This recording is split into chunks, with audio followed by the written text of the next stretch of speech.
para naman sa mga dadaan sa NLEX, nagsisimula na pong sumikip ang trapiko sa ilang bahagi ng expressway. Kamustahin natin ang sitwasyon doon sa report ni Denise Osorio live. Denise.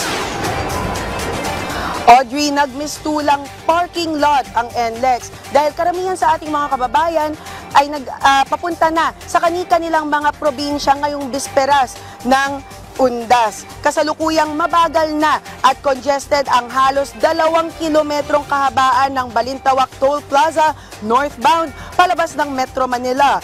Pero pagkalagpas nito papuntang NLEX Harbor Link Interchange, nasa 10 to 20 kilometers per hour na lang ang running speed ng ating mga motorista.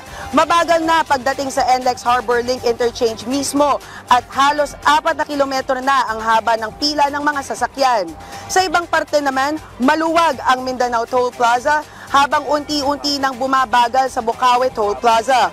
Sa pa-southbound naman sa bandang Libtong May Kawayan, mabagal na rin ang sitwasyon, samantala bumper to bumper rin ang pa-northbound. Audrey, hindi na umuulan dito sa bahaging ito ng NLEX, pero expected na mas lalo pang sisikip mamaya habang papagabi dahil hindi lamang ang ulan ang iniintindi natin kundi yung daloy o increased volume ng ating mga motorista na bumabiyahing papalabas ng Metro Manila. Yan ang pinakahuling balita mula rito sa NLEX. Balik sa inyo, Audrey.